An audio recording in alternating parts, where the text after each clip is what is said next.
We all know the stereotype of the dodgy used car salesperson. But in contrary to popular belief, sales isn't about tricking people into buying. Instead, it's about giving customers the solution to their problem, whether they know they have the problem or not.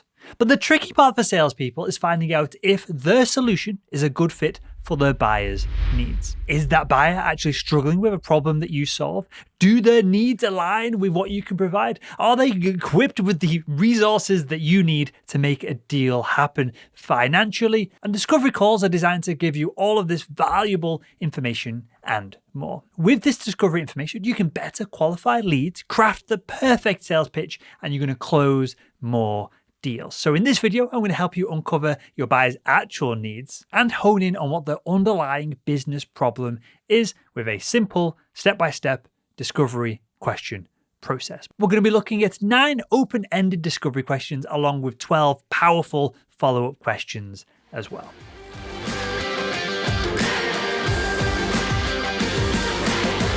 Hi, my name is Will Barron. I'm the founder over at salesman.org, where we make selling simple. If you want to learn more about discovery questions, qualification, or any other part of the sales process, head over to salesman.org today and check out all of the free content that's over there. So let's jump into discovery questions. And the place to start is, what the heck are discovery questions?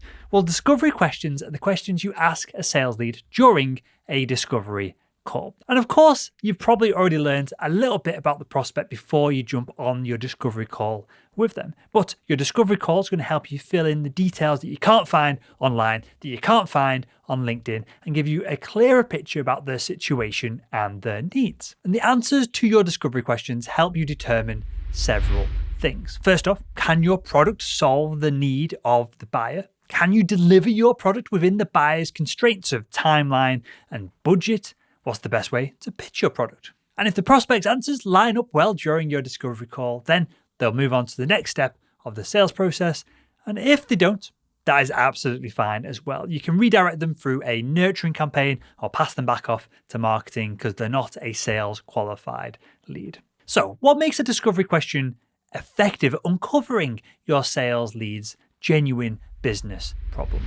What are the principles of great sales discovery questions? So the type of discovery questions and how you physically ask them to the buyer will determine the quality of the information that you extract from your discovery call. And with the right discovery call questions, you can really quickly and seamlessly get to the heart of your prospect's needs. If you ask the wrong questions, you waste the buyer's time, you may lose the buyer's trust and sink the deal entirely.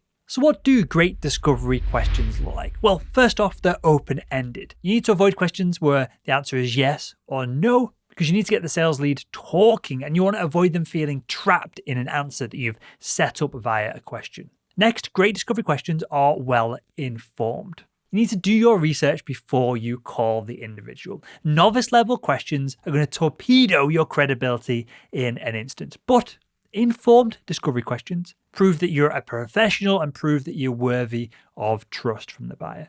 Next, great discovery questions move the needle. So each question that you ask should always take you one step closer to qualifying or disqualifying the potential customer. These questions allow sales reps to dig deeper and move the entire sales process forward.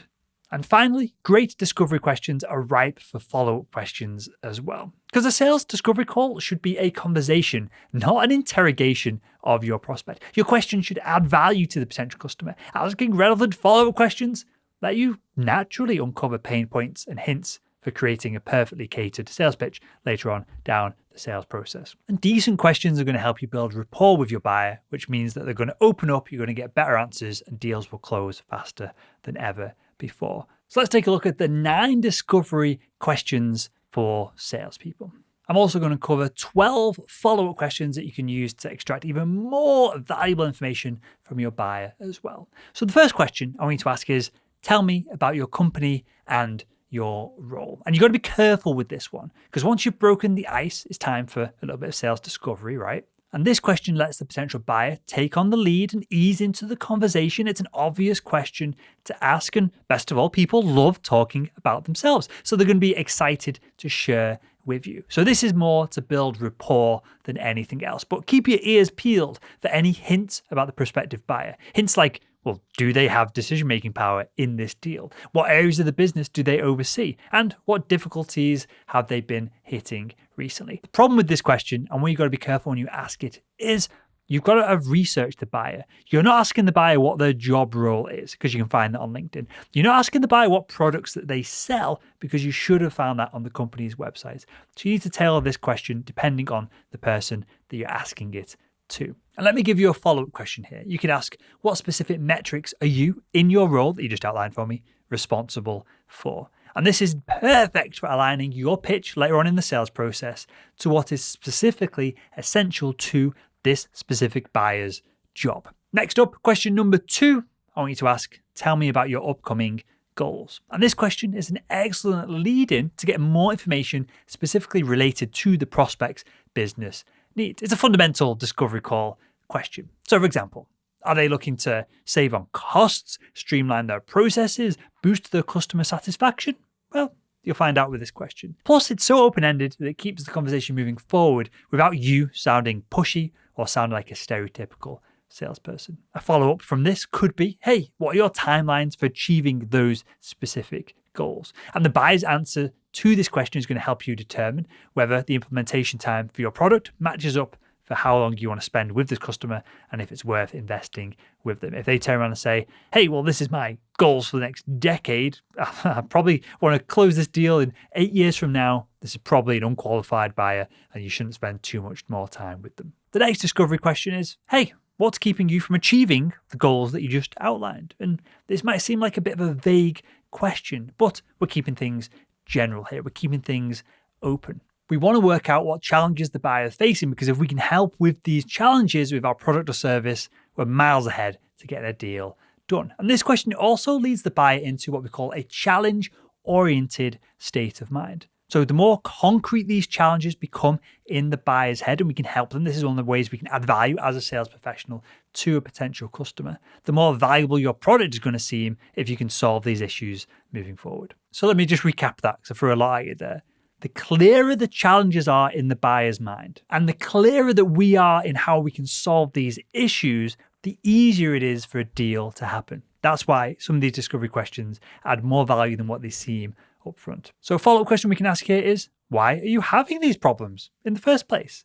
And the answer here to this question is going to help identify if the buyer's current solution is working, even a little bit, maybe not, and if yours can solve all these issues in one fell swoop. Next, we need to layer on a bit of pressure in our discovery call. We're going to ask the question, what happens if these problems go unresolved? Because setting up a what-if scenario solidifies all the risks involved from just letting this problem go, from ending the conversation right now, from not replying to your future follow-up in the not-too-distant future. It underscores the challenge that the prospect is facing, and if the consequences for not solving this problem are pretty dire, it makes your solution even more rock-solid and appealing than ever before. And beyond that, this question also lets you selfishly, that's fine to be selfish in some of this, lets you gauge the buyer's urgency as well. You can judge whether you need to increase the urgency that you push onto your buyer, or if they're in a pickle, if they really need to solve this problem quick, you don't need to add any more pressure, just let them solve it with your product as quick as possible. A follow-up question here could look like, hey, you solved the problem, then what would success look like exactly? This follow-up question helps you determine if the buyer's expectations are realistic, and this is vital for you deciding whether you're going to qualify or disqualify the buyer based on this discovery call. Discovery question number 5 is, who else is involved in choosing a solution? And one of the essential aspects of any qualification framework is determining whether the person you're speaking to is an authority or not. Do they have decision-making power? Or are they just a gatekeeper who responds back to the actual authority? So rather than asking, hey, sucker that I'm chatting to, who's really in charge here? This question allows you to uncover that information without eroding rapport, without getting your prospects back up. And the follow-up question here is so valuable. This might be the most important follow-up question in the whole of this video, in the whole of the discovery process. You're going to ask, do you already have a specific criteria crafted for choosing a solution? And this is literally the holy grail of qualifying and disqualifying information if you can pull it out of a buyer. And some buyers won't give up this criteria willingly, but If at this point in the conversation, you've built up some good rapport, you might be able to get access to that information. And once you know what the criteria is for success, the criteria to get your product in that organization, it's a box ticking exercise. You just got to go through, tick each of the boxes, then hand it to the buyer and say, hey, we've done everything you've asked. Let's get this deal signed. An additional follow-up question could be, hey, who created those criteria? And this will give you a subtle hint at who the true decision makers are within the account. The next discovery question is, if we can find the right solution for your problem, what will it take to implement this said solution? And the point of this question is threefold. First off, this question gives you a clear idea of the process that's needed to get this implemented. What steps do we need to go through to get a deal approved? What departments does it have to pass through before we get things signed off? And this information here is going to help you nail down timeline and a hint at authority as well. Second, it's going to further connect your product with the idea of a problem being solved as an underlying premise for the whole of this sales process. And that makes it way easier for the buyer to say yes to you. And lastly, we're going to use the vital we, W-E, we language in this question. And this puts you and the buyer on the same team. You're solving the same problem, and it's going to boost rapport throughout the rest of the sales process as well.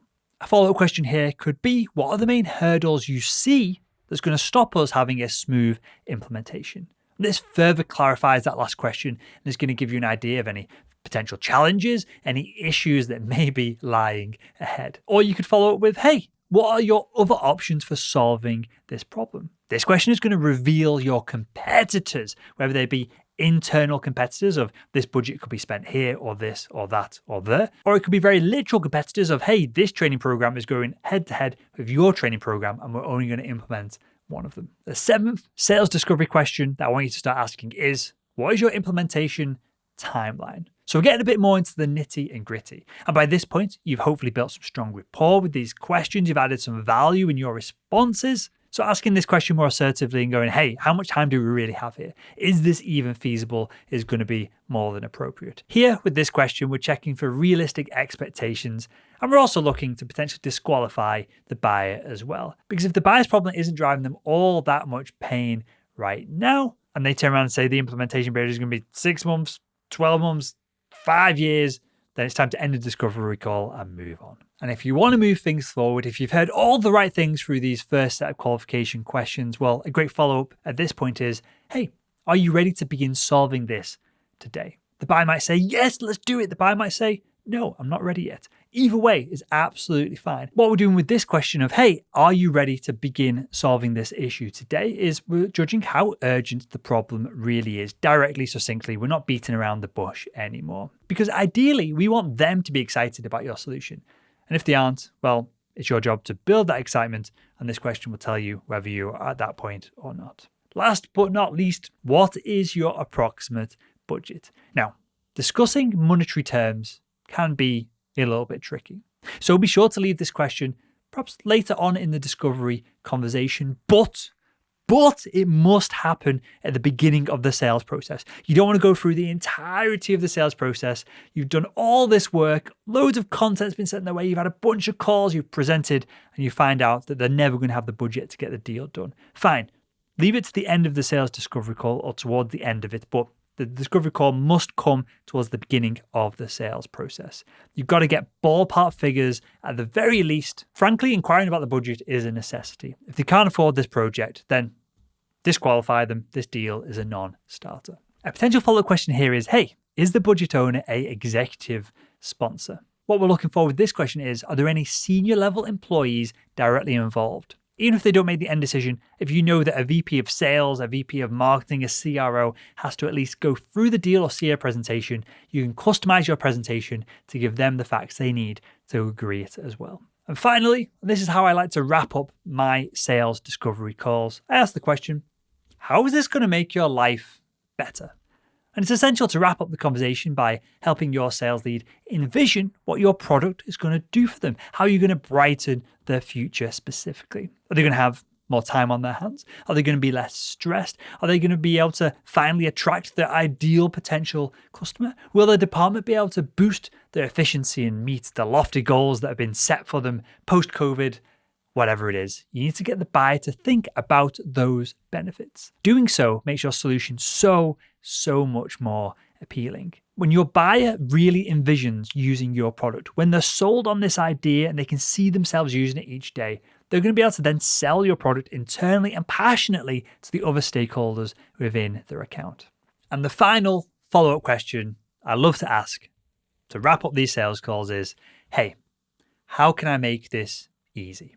And this lets the buyer turn the table slightly. They get to start asking you questions, pull more information from you, leverage your expertise, and it's a great way to start building more rapport. The buyer at this point is going to coach you of what they need from you to make the deal happen. And typically there'll be one or two things in there that you hadn't considered yourself, no matter how many of these widgets, products, or services that you've sold in the past. Every buyer is unique. That's what you're there for as a salesperson, to close an individual. If it's just a large B2B marketing deal, it can happen without salespeople involved. This final question allows you to get that last little bit of information to make everything run seamlessly moving forward. So there we have it. A strategic discovery call does way more than just let you see if a sales lead is a good fit for your business. It also allows you to uncover valuable information that you're going to use later on throughout the sales process to deliver a customized, bespoke, spot-on sales pitch. What does that mean for you? It means the rest of the sales process is easier, higher close rates, and better commissions. So I hope you enjoyed this video. If you did, make sure to click the video on the screen right now to continue your sales education.